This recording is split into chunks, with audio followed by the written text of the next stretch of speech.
Bueno, muy buenas tardes para todos. Les habla el doctor Jorge Miranda. Creo que ya estamos los que somos, como dicen por ahí. No sé si hará falta gente, no sé, la doctora.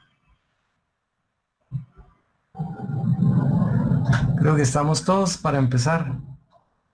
¿Me confirman si están viendo pantalla? Porfa. Sí, señor. Ok. Entonces, ¿será que ya podemos empezar?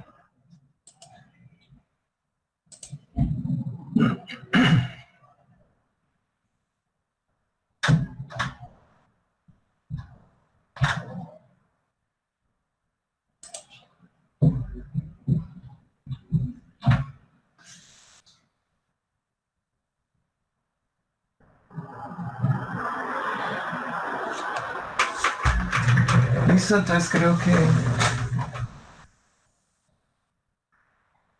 estamos 11 personas.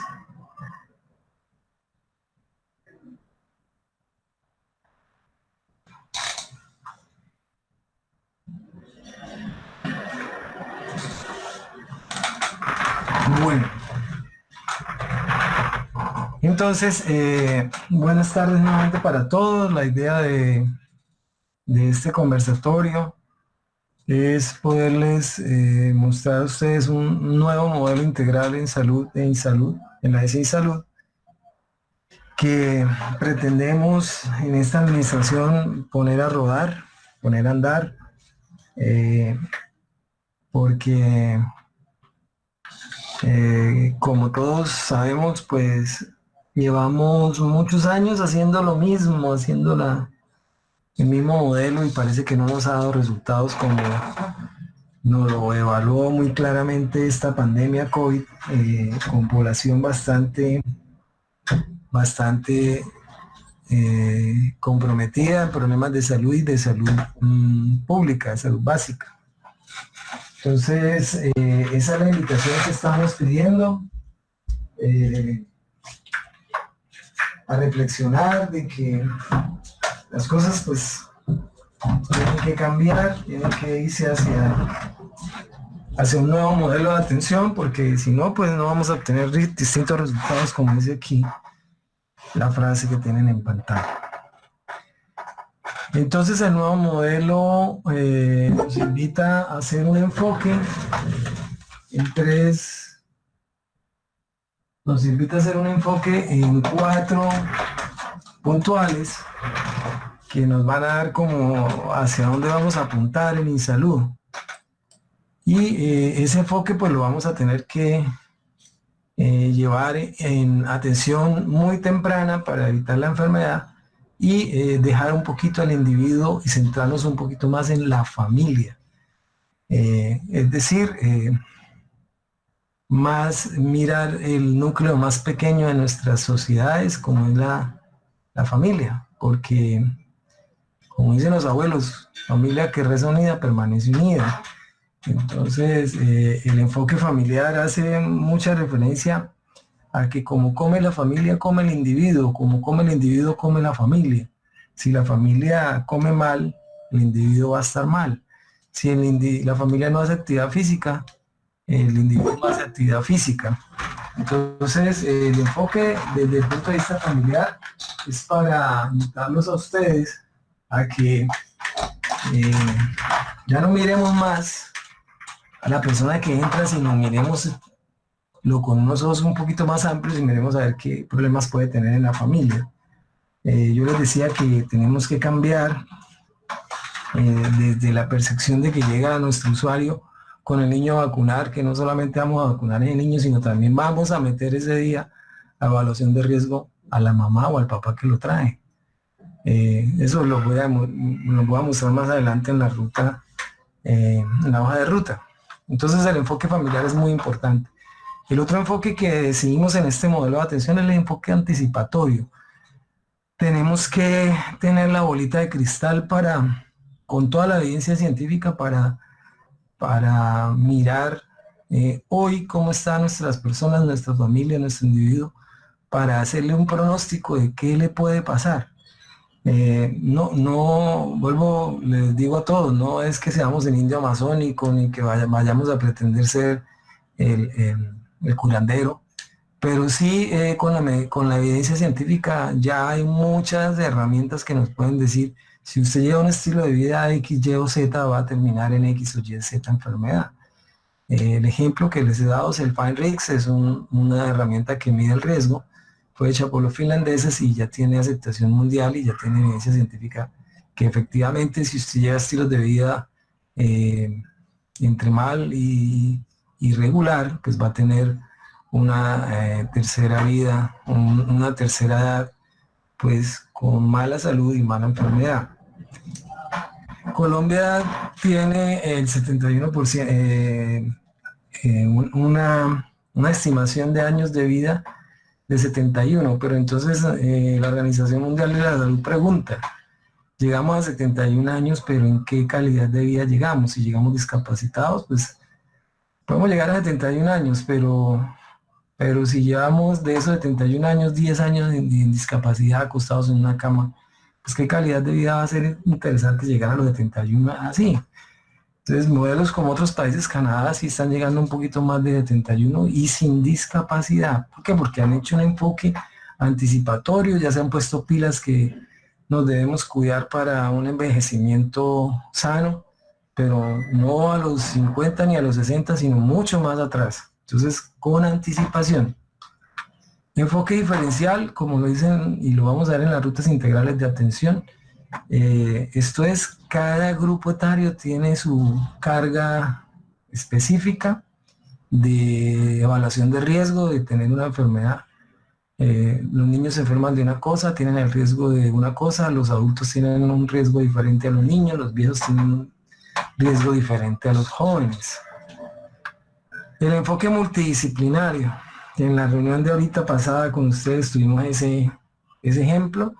Médico hace una cosa, formula una cosa, la jefe que sabe la guía formula otra cosa, entonces el médico se enfrentó a una materna con sífilis, le mandó la presentación de una forma, llegó donde la jefe dijo no, no es así. ¿Por qué? Porque no hay un enfoque multidisciplinario, que lo que haga la enfermera sea complementario a lo que haga el médico y de pronto me hizo pensar en un nuevo enfoque que es el enfoque de estándar. O sea, debemos estandarizar todas las guías, aunque las guías están estandarizadas en el primer nivel, casi todas en enfermedades de interés en salud pública por el Ministerio de Salud, y las rutas también pues traen lo mismo. Entonces, bueno, no sería tanto estandarizarlas, sino más bien socializarlas, porque en este caso hay desconocimiento médico de pronto de la guía, y pues entonces entramos a hablar de que nos toca hablar y ser muy resilientes en que si la jefe me dice algo, yo no me ponga bravo, porque es que estamos todavía en eso, que es que la jefecita cómo me va a mandar a mí, y por lo menos en este caso la jefe tenía toda la razón de que el Bencitacin no me pone cada 24 horas y no me pone cada 8 días, 3 veces dosis en el embarazo, cuando aparece la sífilis gestante. Ese es el estándar que hay y ese es el estándar de ley. Pero entonces si el equipo no lo conoce, si no actuamos en forma multidisciplinaria, pues vamos a tener barreras y las personas van a sentir como que pónganse de acuerdo, ¿no? Y entonces eso hace debilitar el sistema y hace debilitar el modelo. Por eso es tan importante que nos unamos médicos, odontólogos, psicólogos, a hablar un solo idioma, y así poder darle una atención integral, temprana y centrada a la familia. Si la familia ve que estamos dudando, pues entonces empiezan los comentarios y en esa IPS pues una cosa dice el doctorcito, otra cosa dice la enfermera y otra cosa va a decir allá el auxiliar de enfermería y el odontólogo retaca con otra cosa y el terapista y etcétera, etcétera, etcétera. Entonces no hay ese enfoque multidisciplinario. Bueno, entonces esa es la invitación a hacer una transformación en el modelo de atención temprana con un enfoque centrado en la familia.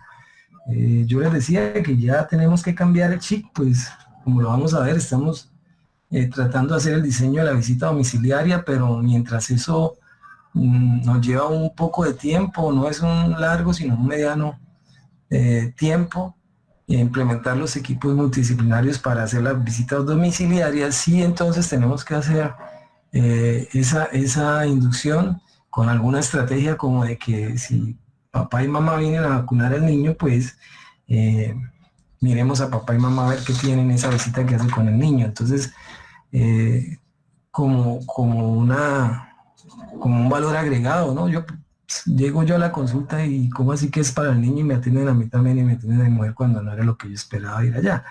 Entonces estamos como dando un impacto, también la percepción de lo que le gusta al usuario, que lo atiendan y así podemos lograr un poco más de satisfacción en el modelo. El modelo de atención integral en salud que nosotros estamos pretendiendo tiene una conceptualización muy importante en lo que es la medicina familiar, la epidemiología y la salud pública. Para todos, pues, han escuchado que confundimos un poco lo que es atención primaria con niveles de complejidad. Los niveles de complejidad, pues en Colombia los tenemos bien divididos, que son primer nivel de atención, baja complejidad, perdón, mediana complejidad y alta complejidad. Ya los niveles de atención, pues, o de prevención primaria, son algo que está escrito en la literatura médica y que hace referencia al transcurso de la enfermedad, cómo corre de un lado para otro. Y entonces aquí sí aparece lo que es que la atención primaria habla de que tenemos que tener conocimiento de la salud colectiva, desde la promoción de la salud y de la evaluación de riesgo de lo colectivo. Lo voy a explicar más adelante. Que hay una salud óptima que debe hacer acciones de protección específica y detección temprana, que hay una subóptima que ya hace diagnóstico temprano y tratamiento oportuno para evitar el daño.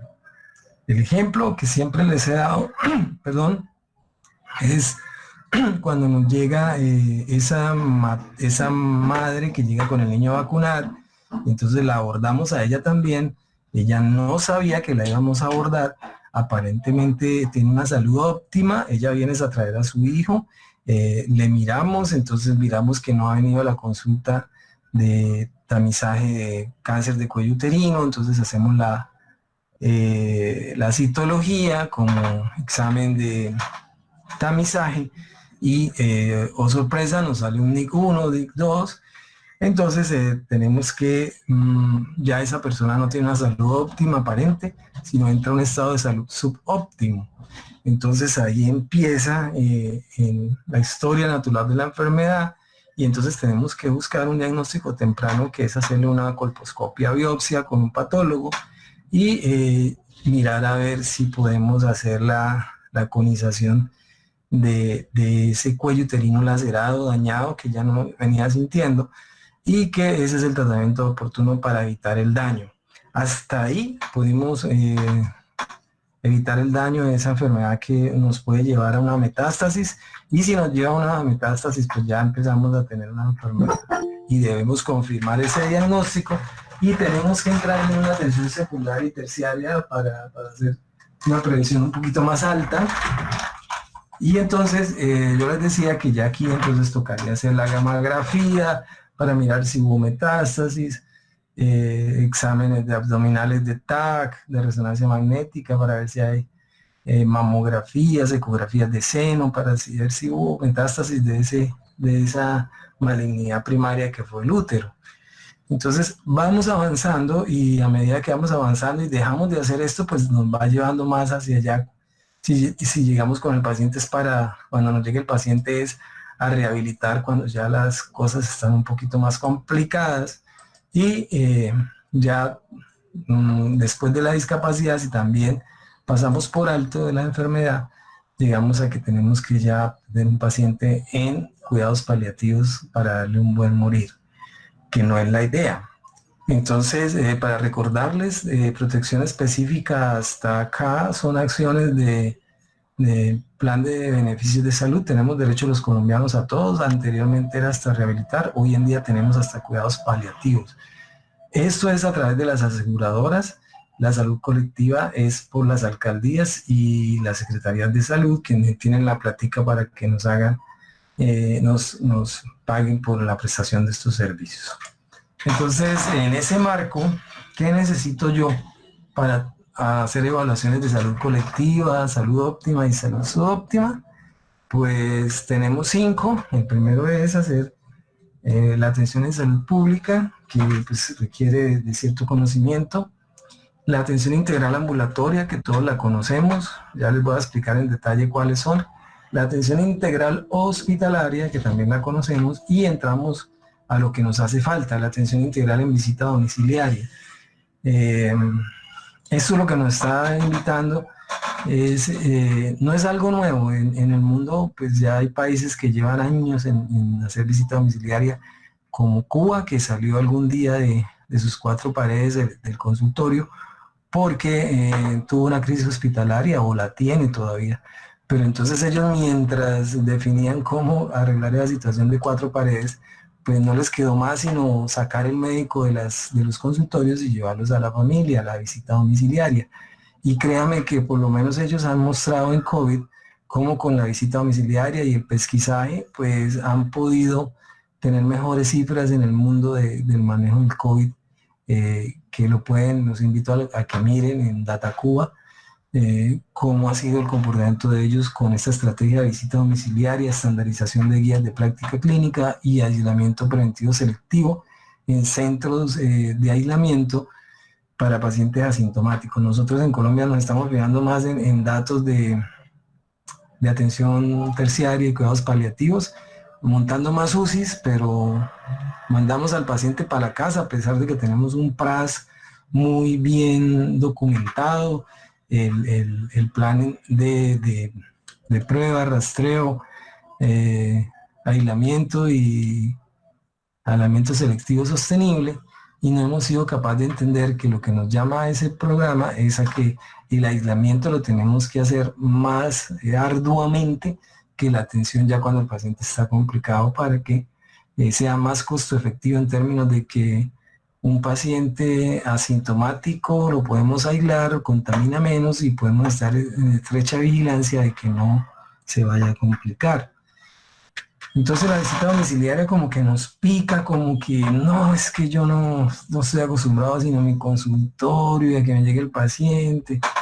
Eso va a ser un cambio en el paradigma de la atención, y créanme que pues, ya la ley colombiana lo prevé, nos está obligando con la resolución 512 a hacer esa atención integral domiciliaria. El otro es la atención integral telesalud, que antes de pandemia conocíamos como telemedicina, el servicio de telemedicina, pero lo hacíamos referente como a ciertas IPS de alta complejidad, que eran pues de alto turmequé, por decirlo así, pero que en la baja complejidad como que nos sonaba, eso no es para mí. Entonces, como se bajaron los estándares y se cambió el concepto, hoy tenemos que mirar hacia la atención integral en telesalud, ya no telemedicina, sino telesalud. Ya les explico cuál es el concepto de telesalud. Entonces, protección específica, ustedes conocen que es hacer ciertas acciones que van a proteger en ciclos de vida a la población. Conocemos muy bien el plan ampliado de inmunización SPY. También hoy Colombia es felicitado por ese esquema, pero también existe vacunación para los adultos mayores, y ahorita entonces aparece el Plan Nacional de Vacunación contra el COVID. A partir de los 16 años y por enfoque diferencial vamos a vacunar a la gente en ciertas etapas o fases de la vida.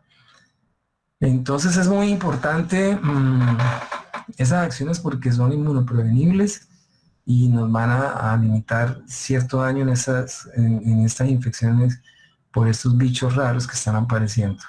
Atención preventiva en salud bucal era el enfoque que les decía ayer y hoy. Meter en cuenta un poquito más en el odontólogo a más allá de esa consulta de curar la caries, de extraer el dientecito, de hacer limpieza oral y de sellantes. Hasta ahí llegamos con odontología. Entonces, que es que no puedo hacer sino los premorales, y que esto no está en el POS y que no está en el POS, y entonces el odontólogo hasta ahí se me paró. Pero lo que hablaba del enfoque interdisciplinario, multidisciplinario, es que tenemos que poner al odontólogo a hablar de lactancia materna. Entonces todo el mundo dice, ¿cómo así, doctor? Y dice, claro, La lactancia materna, ellos pueden explicar muy claramente cómo beneficia una buena formación del arco dental a diferencia de lo que puede producir un tetero.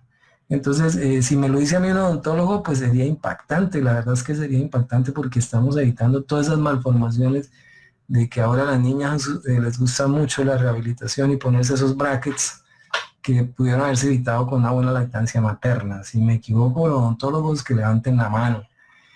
Atención del parto en el recién nacido.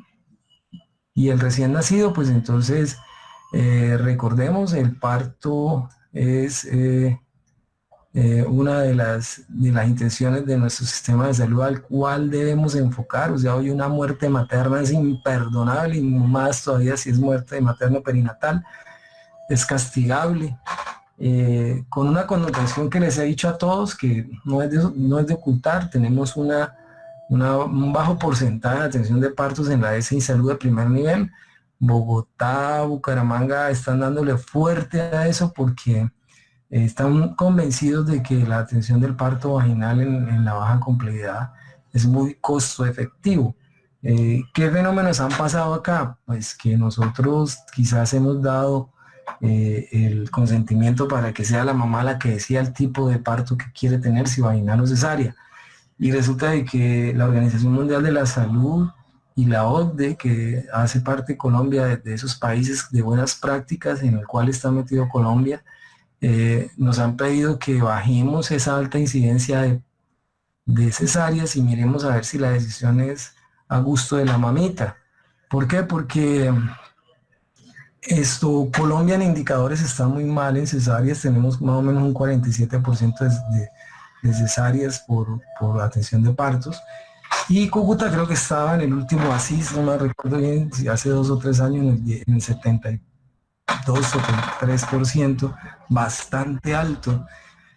Y la pregunta que hacíamos con el doctor Bautista es qué nos está pasando. De pronto le damos la decisión a la mamá. De pronto también hay mucho parto G2 que pues ya tiene un antecedente cesárea previa y que, como decía el doctor Bautista, que comparte conmigo ese concepto, eso nos está llevando a placentas secretas en el segundo parto, que en el segundo nivel de atención o en el tercer nivel de atención, pues amerita una cirugía que es extraerla, hacer el alumbramiento casi con una histerectomía porque la placenta se adentra tanto al tejido uterino que es difícil rasgarlo. Y si se rasga, pues conlleva a un sangrado masivo y puede llevar a la muerte a la mamá. Entonces, es un hallazgo intraoperatorio que han encontrado los ginecólogos, que para hacer detección temprana de esa enfermedad nos tocaría casi hacer ecografías Doppler antes del primer trimestre del embarazo, y casi que algunos autores han hablado de hacer resonancia. ¿Y dónde nos ha ocurrido a nosotros tener en la guía práctica clínica hacer resonancia o hacer de ecografías Doppler antes del primer trimestre de embarazo para hacer detección de placentas secretas? Entonces fíjense que la invitación es que a médicos y enfermeras y a todo el mundo la decisión de tener un parto vaginal o por cesárea no debe ser de la mamá, debe ser del criterio médico y del resultado de un buen control prenatal que me lleve a mí a decidirle a la mamá, no con ningún consentimiento informado. Yo no puedo llevar esto a un consentimiento informado de que quiere cesárea o parto vaginal.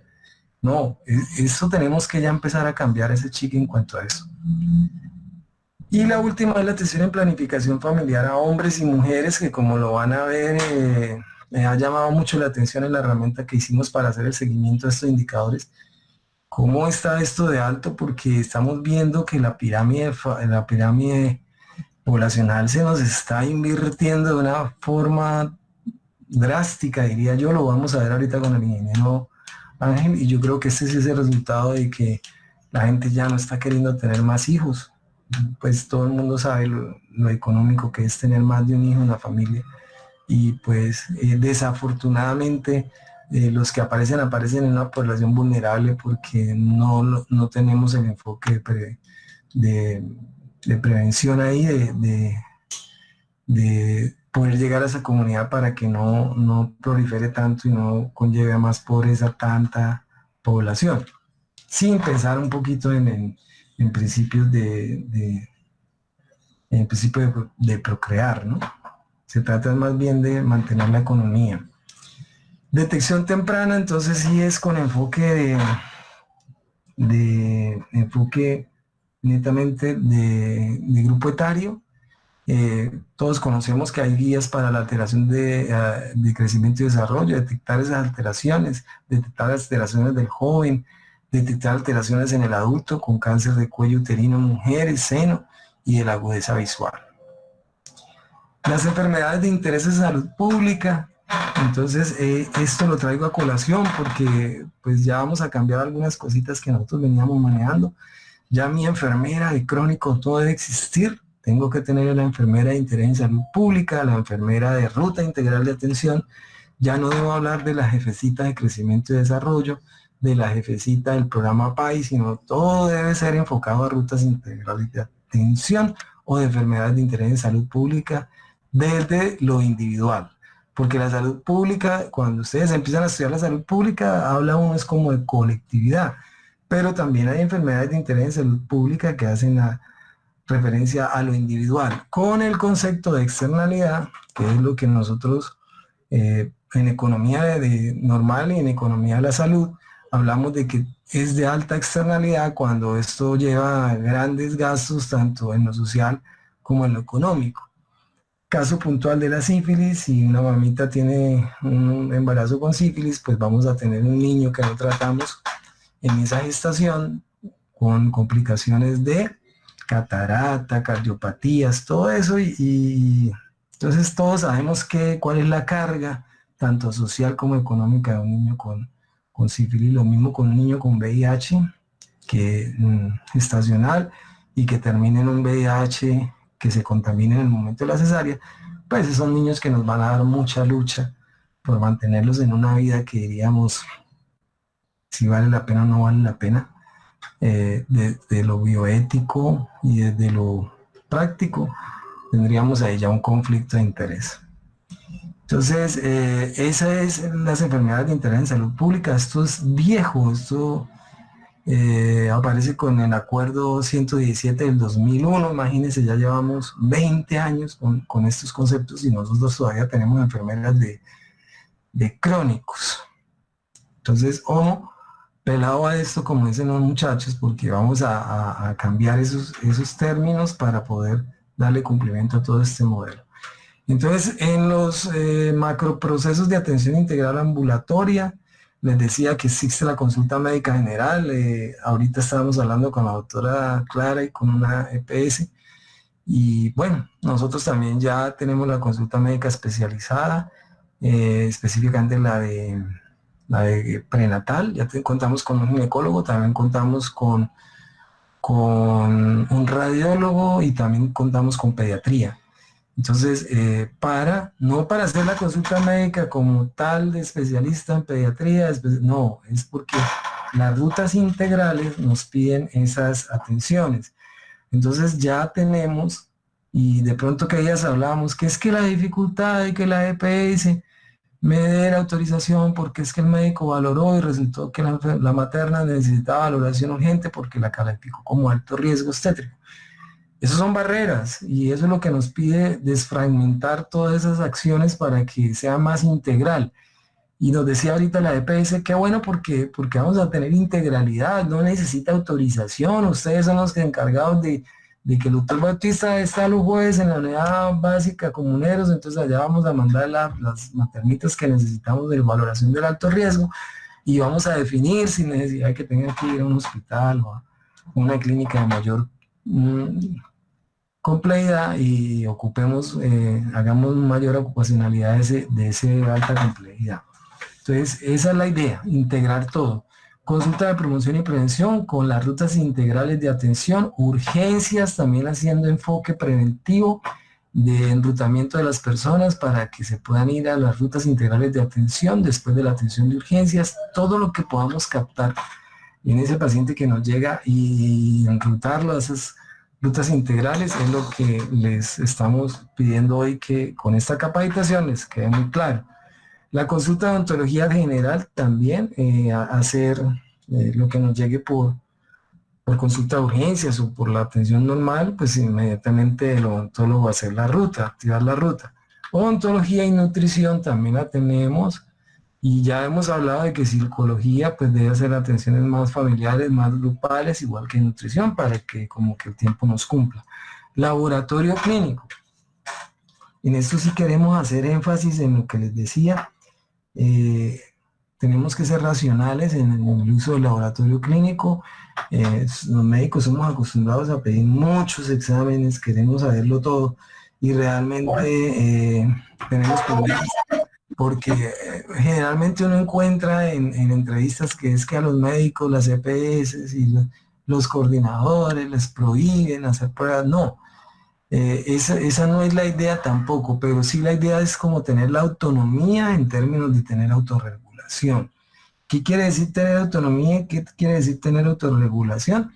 Pues que yo como médico tengo que mandar los exámenes de acuerdo a las guías de práctica clínica basadas en evidencia. Esto es el ejemplo como cuando les decía también, igualito, yo me denomino ser católico, entonces si yo soy católico me autorregulo con la Iglesia Católica a través de la Biblia y a través del sacerdote en la misa.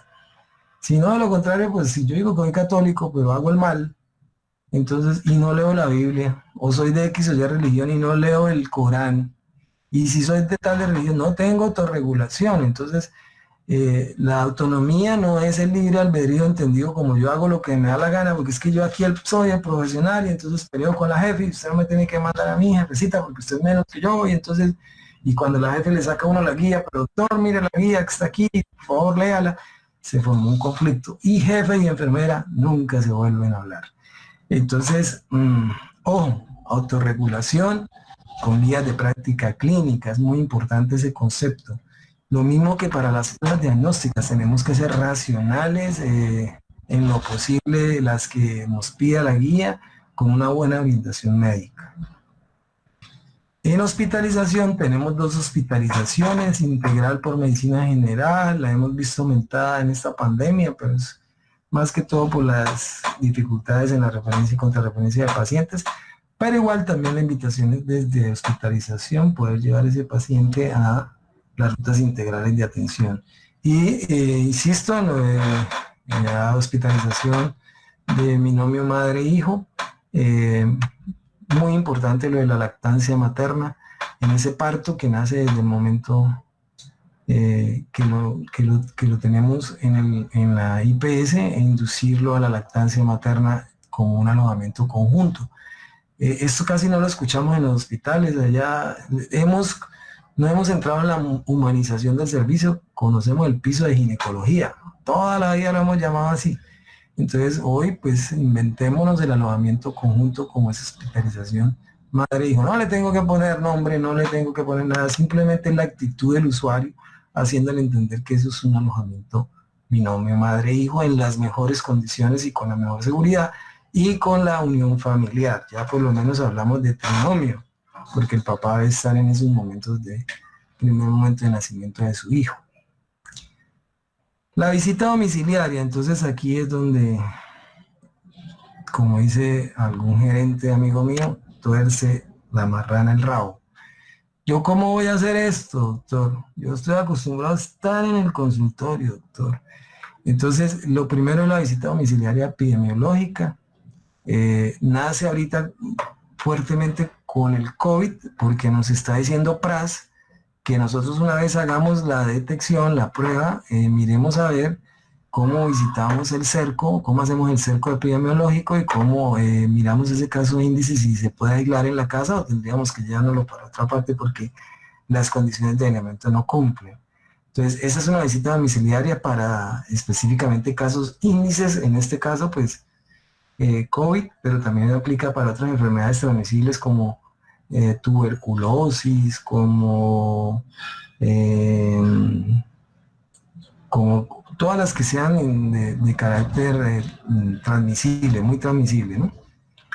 Visita domiciliaria de rescate, aquellas visitas que tenemos que hacer de los casos de pacientes que asisten a la consulta y que debemos buscarlo porque tenemos que tener ahí nuevamente el concepto de externalidad. Sabemos que si el paciente no viene puede transmitir a más personas de la comunidad y llevarlo a una epidemia.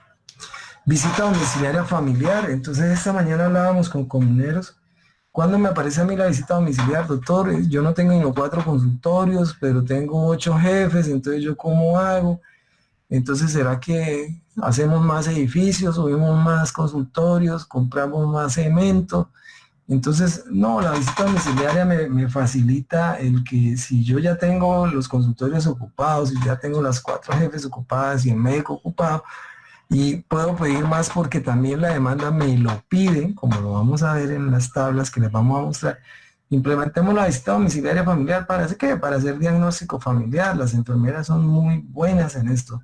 Son mejores que los médicos y yo como médico los reconozco. Fueron formadas desde un enfoque familiar. He hablado con muchas jefes aquí de la Francisco, la UDED, de la Pamplona, donde egresan enfermeras y el enfoque netamente familiar, diferente a nosotros que nos enseñaron a ser urgenciólogos y cirujanos y todo eso. Entonces, sí, ellas saben hacer un ecomapa, sí, ellas saben hacer un diagnóstico familiar y todo eso que viene en la 3280. La última visita es la preferente, que también está en la resolución 521. Aparece también con lo del COVID para que nosotros hagamos visita específicamente a esos mayores de 70 años, también a las personas con comorbilidades que han afectado el COVID, como diabetes, hipertensión y obesidad.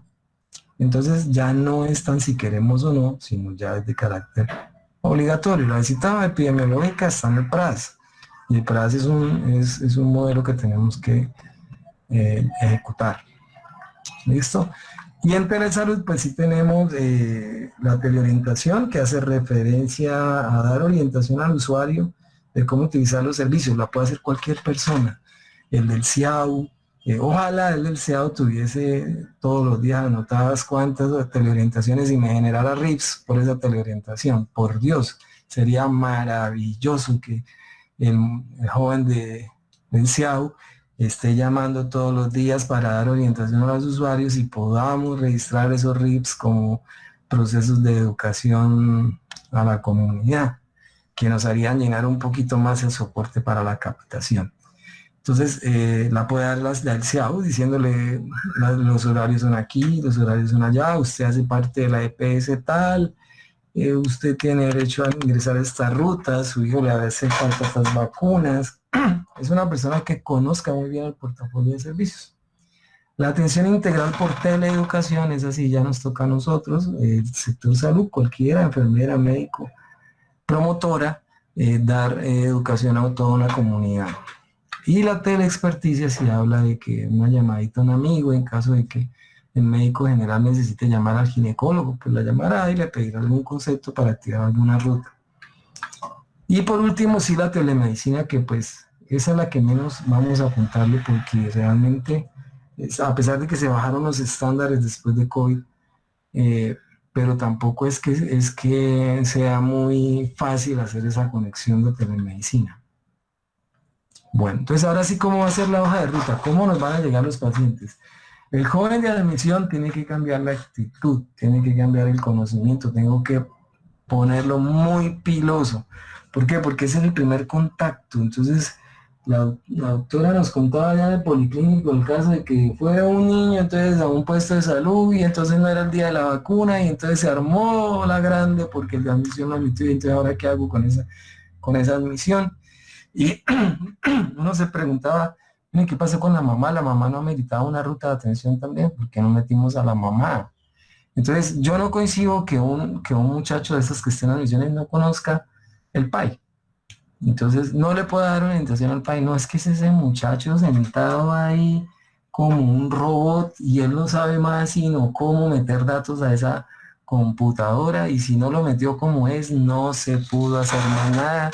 Y entonces llamen al ingeniero porque tengo que desbloquear eso, no puedo cerrar eso si no se me genera la historia clínica. No, terrible, se volvió el caos. Bueno, quiere decirles que con la nueva historia clínica que está adquiriendo en salud, todos esos problemas de complicaciones de software se van a solucionar muchísimo. Pero necesitamos que ese joven de admisión sea bastante conocedor del portafolio y sea un orientador también del usuario y sea también un canalizador de la demanda inducida. Cuando venga la mamá, también la enrute, también le diga, venga señora, va a pasar para allí. Entonces, ¿cuál es la idea? Que todo paciente, toda persona, toda familia que llegue a nuestra unidad, mientras iniciamos las visitas domiciliarias familiares, lo mandemos a la preconsulta. Ejemplo, si la mamá vino con el niño, pasa mamá y niño a la preconsulta. Y entonces, si viene el abuelito con la hija, pasamos el abuelito y pasamos la hija. A aprovechar ese momento de verdad que tenemos que ellos nos visiten a nuestra institución.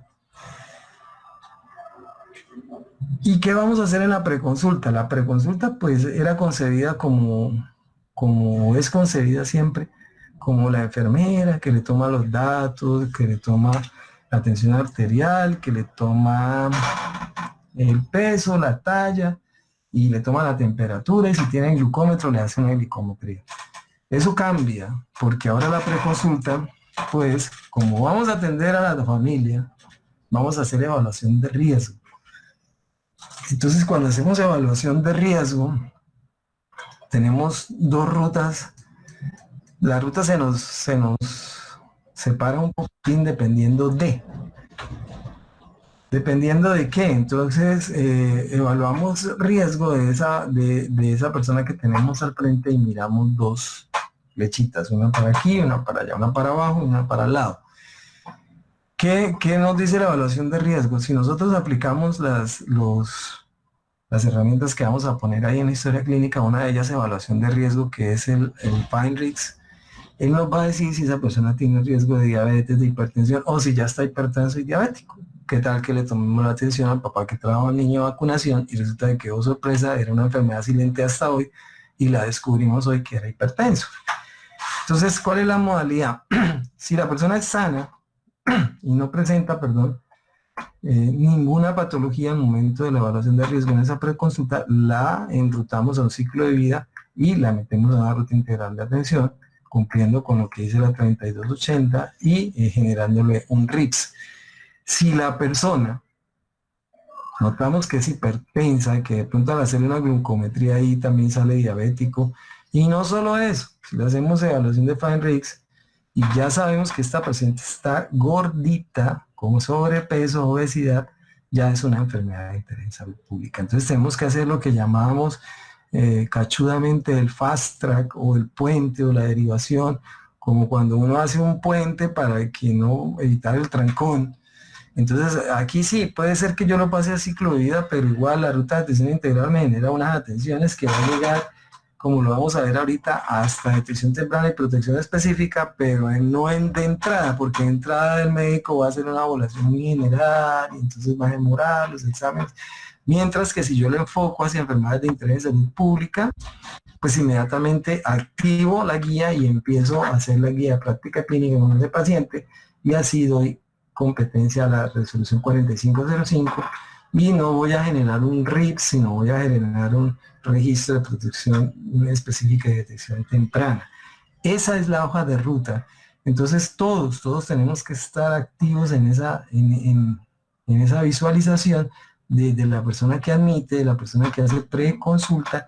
En la preconsulta nosotros vamos también a evaluar todas las enfermedades que le mostré de salud pública, porque alguien me puede decir, sí, yo soy diabético, pero entonces no está veniendo a controles, entonces, lo enfocamos hacia la jefe de salud pública para que ella active la ruta de atención, o el caso de la materna, si llega en un estadio hoy, de una prueba de embarazo, pero vino a traer su hijo, entonces, ¿qué hago?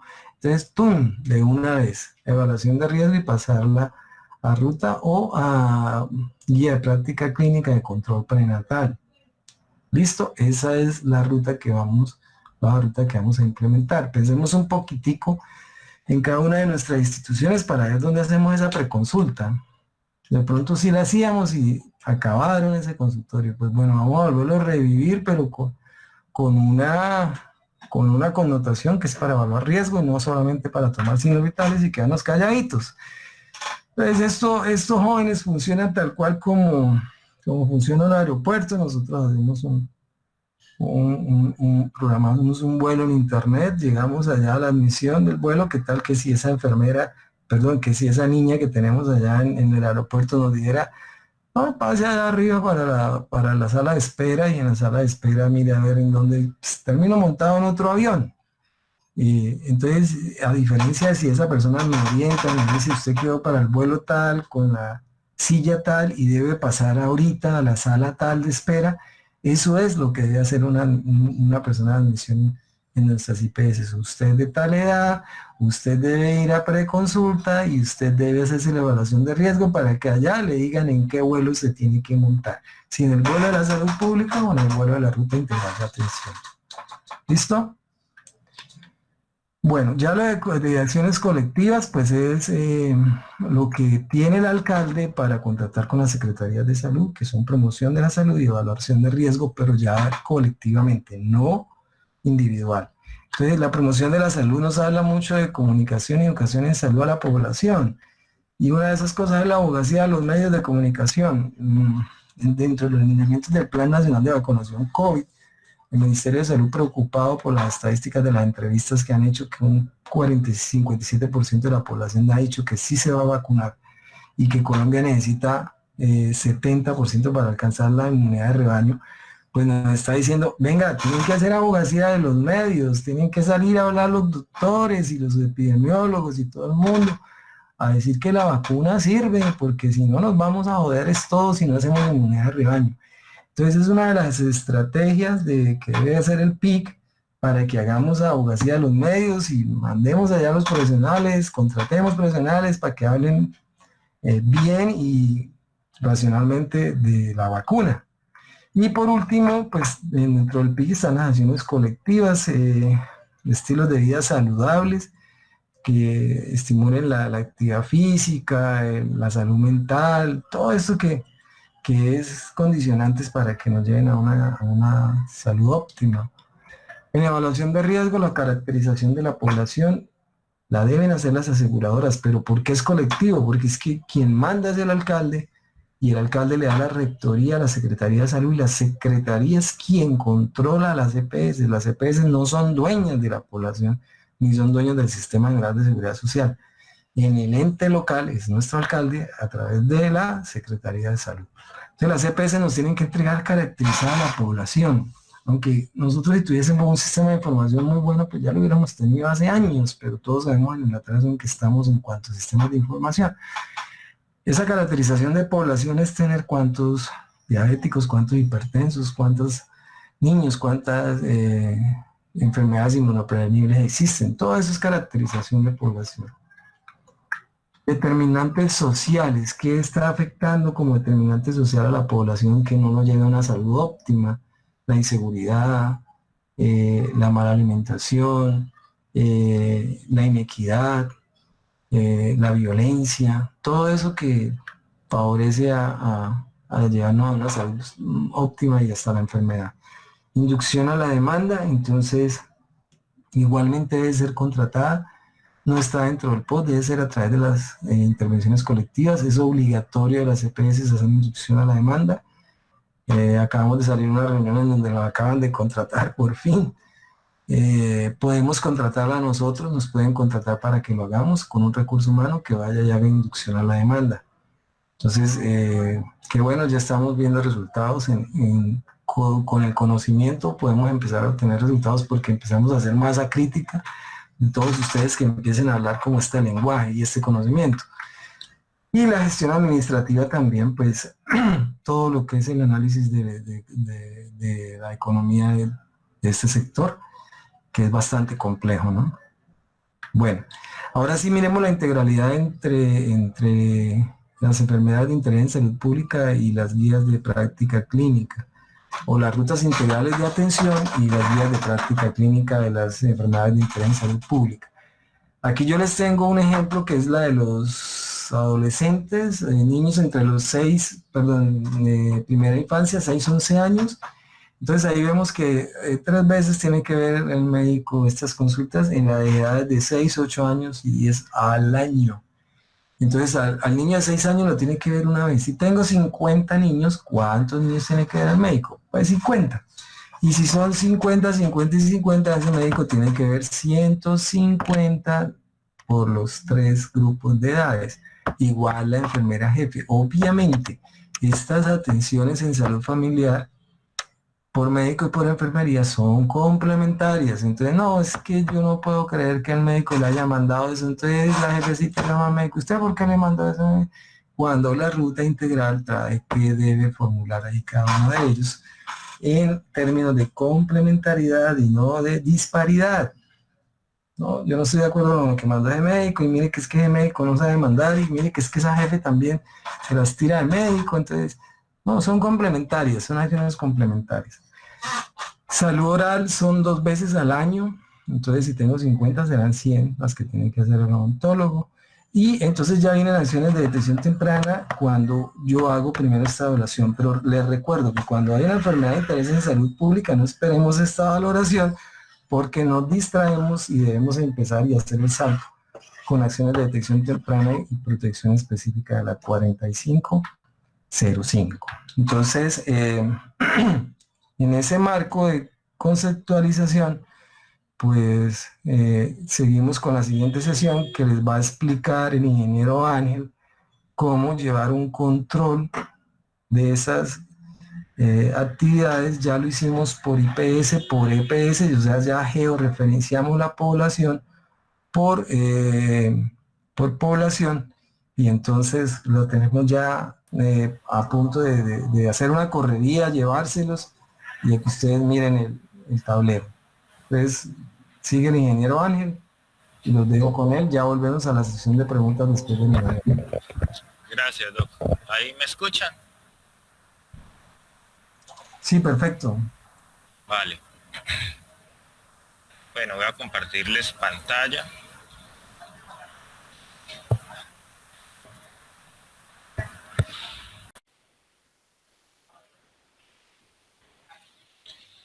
Bueno, compañeros, pues como venía hablando el doctor Miranda, debemos centrarnos en cada ciclo de vida de la población.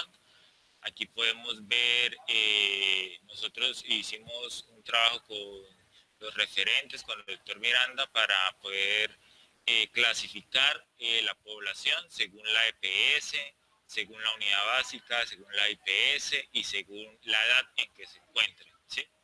Por ejemplo, para la IPS Niña Ceci, Medimás, tenemos una población total de 2.912, ¿sí? En el ciclo de primera infancia, si ustedes observan acá el total, hay 243 niños, ¿sí? En el de infancia, 281, adolescencia, 353. Miremos otra EPS, Cosalud. Para la niña Ceci, primera infancia, el total es 4.730 y para primera infancia 393. Infancia 507, miremos vejez 716. Ahora vayamos a otra EPS. Nueva EPS, el total para niña Ceci es 3.134, teniendo en primera infancia 283, adolescencia 335, adultez 1280, ¿sí? Entonces ya sabemos interpretar lo que quiere decir esta parte de arriba del cuadro, ¿sí? Vamos entrando a cada ciclo de vida y vamos mirando. Ahora si observamos acá esta parte, nos habla de procedimientos. Por ejemplo, aquí se nos habla de la aplicación de flúor. Entonces, en el caso de primera infancia, viene mostrándonos el código para ese procedimiento. ¿Cuántas veces se debe aplicar? 3A significa 3 años, 4 años, 5 años. ¿Cuántas veces se debe realizar el procedimiento? Acá viene mostrando también cuándo se debe realizar. Y a la final se viene mostrando el total de actividades por año, ¿sí? Para ese ciclo de vida. Tenemos que son 359. Y al mes deberíamos hacer, para llegar a esta meta del año, 29,9, o sea, prácticamente 30. Se deben hacer 30 al mes para cumplir esta meta en este ciclo de vida. Para infancia, lo mismo. Tenemos acá que esta atención por medicina general, cuántas se deben hacer en el año, serían 148 por infancia, y para lograr ese objetivo tenemos que hacer 12,3, ¿sí? y así por cada ciclo de vida. Se nos viene mostrando qué es lo que se debe hacer y los tenemos clasificados por EPS. Cada Excel representa una EPS, ¿sí? Entonces, están muy prácticos para mirarlos. Hay otro punto que es muy interesante, que es la pirámide que se muestra a este lado. Por ejemplo, aquí estamos en Medimás y nos muestra, por ejemplo, habla de esta parte que es la adultez, ¿sí? El total de la población de mujeres, mujeres del color verde, hombres color rojo, que son 584 y de hombres 497. O sea, podemos ver que la IPS Niña Ceci pues tiene bastante población adulta, entonces podemos enfocarnos en ellos, ¿no? También se viene mostrando acá el de salud. Podemos ver ese gráfico también. Entonces, se va analizando los gráficos por población y así podemos tomar las decisiones correctas sobre en quiénes nos podemos enfocar. Ya ahí sí esa parte de estadística, pues quién sabe más el doctor Miranda, que es epidemiólogo. Entonces, pero básicamente el archivo funciona así y podemos mirar, o sea, los procedimientos que se pueden hacer y así enfocarnos en la población que nos tenemos que enfocar. Bueno, doctor Miranda, le cedo la palabra a usted. Bueno, muchas gracias, Anel. Como lo vieron, pues esa herramienta se la vamos a hacer llegar. También aquí de una vez hago la invitación. Quedamos comprometidos en hacer un video tutorial. Ustedes tienen que acostumbrarse a mirar la parte sincrónica. Vamos a utilizar el canal de YouTube PayPay Salud. Lo vamos a hacer una difusión masiva de ese canal porque, o sea, mire que reunirnos a esta hora, el cansancio y como para hacer capacitaciones a cada ratico es parar agenda en la institución y no nos podemos dar como mucho ese lujo. Yo sé que ustedes trabajan mucho, médicos trabajan en otros lados, entonces decirles en la noche vamos a hacer esto, pues también nos queda un poquito complejo. Pero para eso entonces vamos a colgar los videos, se les avisará, acabamos de cargar un link en un video en YouTube, lo pueden ver y pues lo pueden ver a la hora que ustedes más facilidad tengan para tener el concepto a la mano. Eh, Esto es de formación continua, esto es de todos los días, no podemos abandonar. La rotación de personal es muy alta, todos los días tenemos gente nueva, gente eh, entrando y saliendo y entonces tenemos que ponerlos al día a todo el mundo y por eso es importantísimo el aula virtual. Eh, Sincrónico, asincrónico hasta donde podamos, pero sí la invitación es a que ustedes utilicen la herramienta. También estamos pensando en hacer la correría, de ir puesto por puesto a mirar cómo podemos instalarles a ustedes esas herramientas de Excel para que ustedes puedan hacer planeación de la prestación del servicio junto con sus coordinadores, mirar a ver cómo estamos en recursos y cómo estamos en cumplimiento de metas. También vamos a hacer la auditoría de toda esta adherencia a estas metas y a esta adherencia a las guías de práctica clínica. Si necesitamos capacitarlos, tanto enfermeras como médicos, como auxiliares, como odontólogos, en las rutas integrales y en las guías de práctica clínica, será una necesidad que muy seguramente va a salir de nuestras reuniones en el directivo. Entonces el siguiente paso y para finalizar pues es escucharlos a ustedes, sus inquietudes, sus dudas. Creo que la doctora Clara está en una reunión, pero cualquier sugerencia pues esto se le transmitirá a ella de una vez. Entonces los escucho, espero tengan participación para que no nos quedemos como nosotros hablando solitos y ustedes expongan cómo les parece el modelo, es difícil, es fácil, qué tenemos, qué no tenemos y cómo de pronto nosotros de una forma podemos colaborarle en que esto pueda salir adelante. Los escuchamos. Son todos sus micrófonos.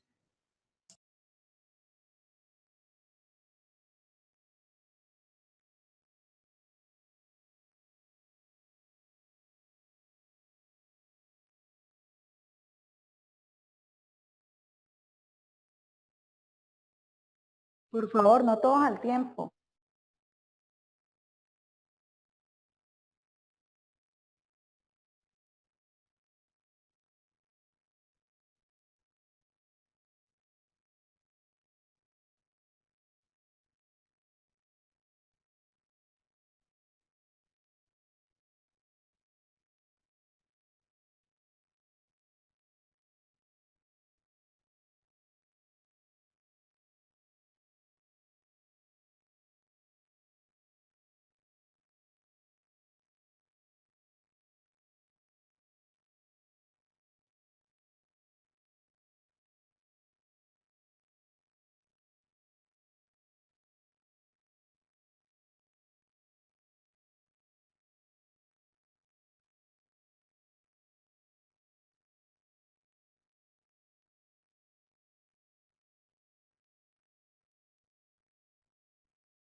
Bueno, mire, de la parte de contratación extramural, pues la idea es que estamos haciendo un trabajo duro en la contratación porque les informo, la contratación de Insalud venía manejándose pésimas condiciones.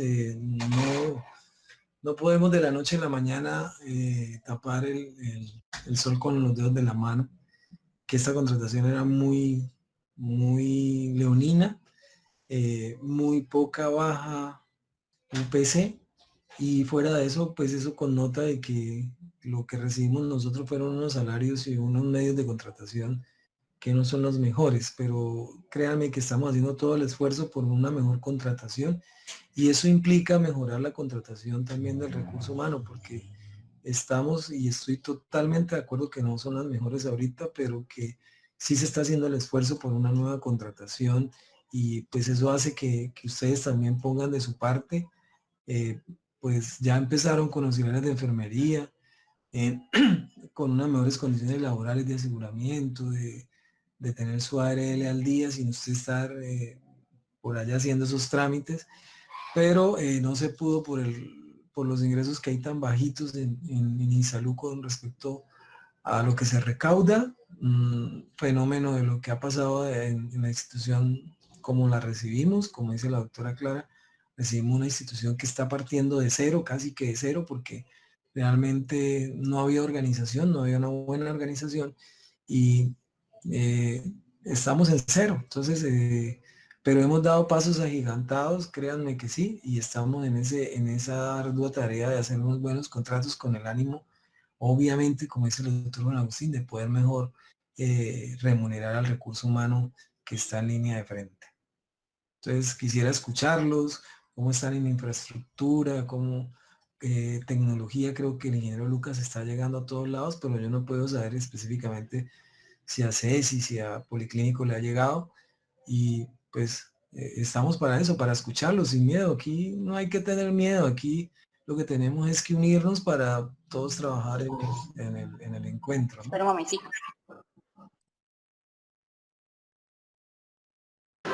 Bueno, doctor, mi nombre es Luz, yo soy la promotora CIAO.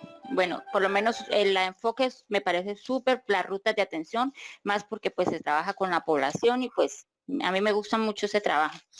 En defecto, pues le digo, el recurso humano, la IPS, CESI, por lo menos ahorita no tenemos jefe. La jefe se nos fue hace 2 semanas ya. Contamos solamente con una médico por el momento.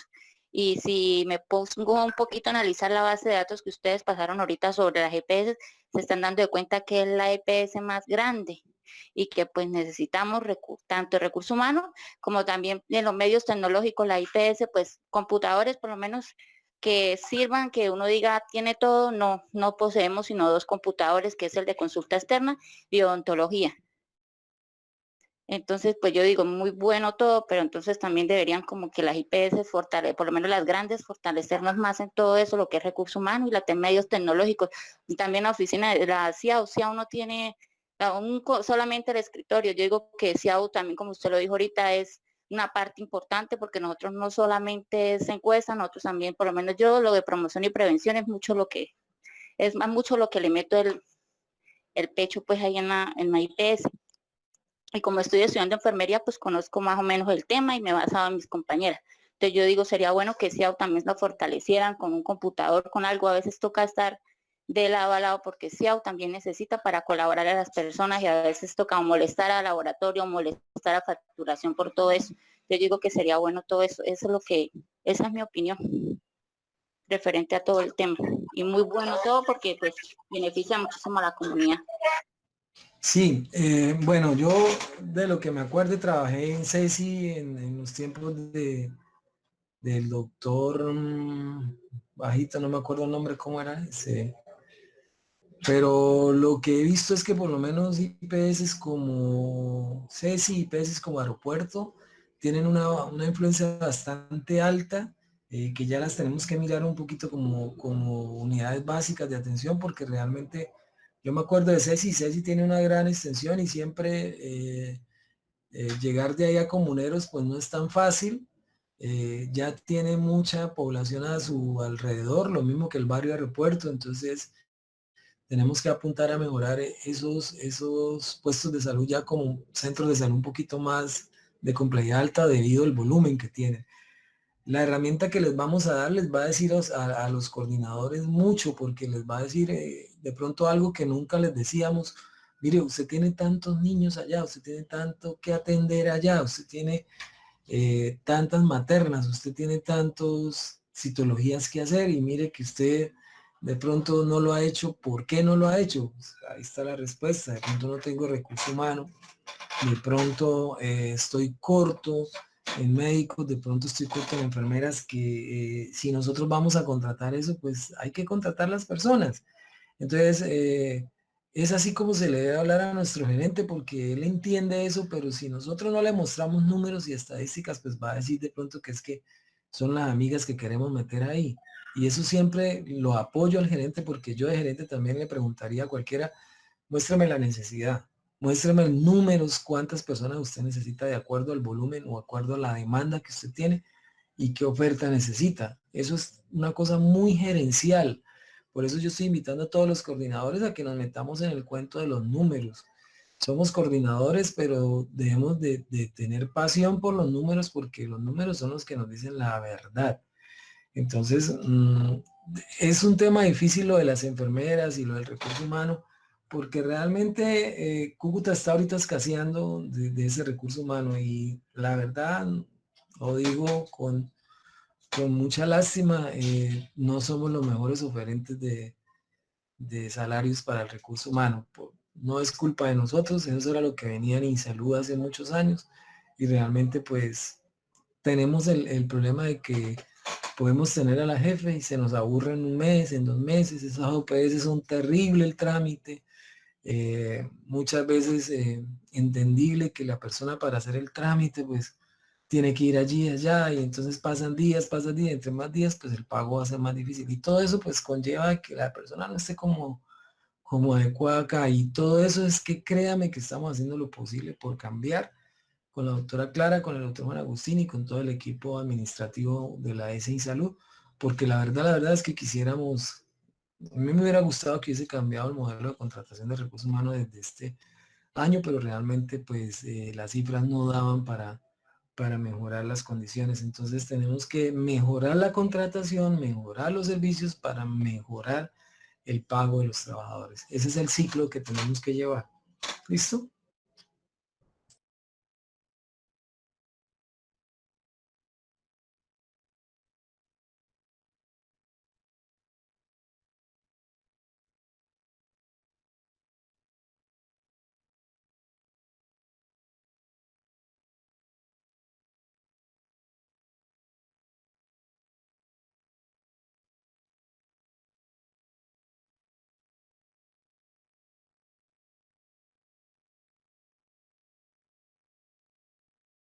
Bueno, si no hay ninguna pregunta más, pues les agradezco, y la invitación es a que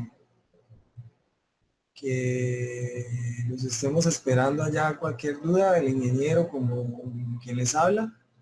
Me están preguntando en el chat lo de los computadores. Creo que eso hay un plan para dotación por IPS. No está descartado ni Policlínico, ni Niña Ceci, ni la red satélite de Policlínico. Todos están metidos ahí en la programación.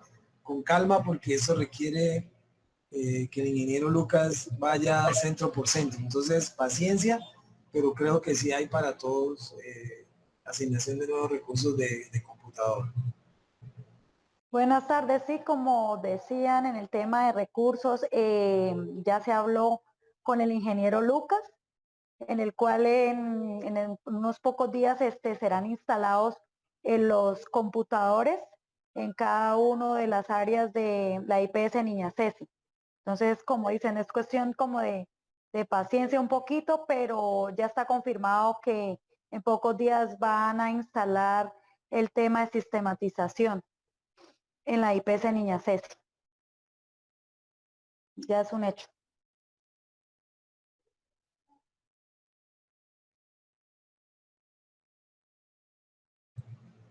Bueno, ok, listo, gracias, doctora. Entonces, no siendo más por la presente, pues les agradezco la atención, y quedamos, como dicen, UAP. Entonces, muchas gracias a todos y feliz tarde. Gracias, doctor. Que esté muy bien. Listo.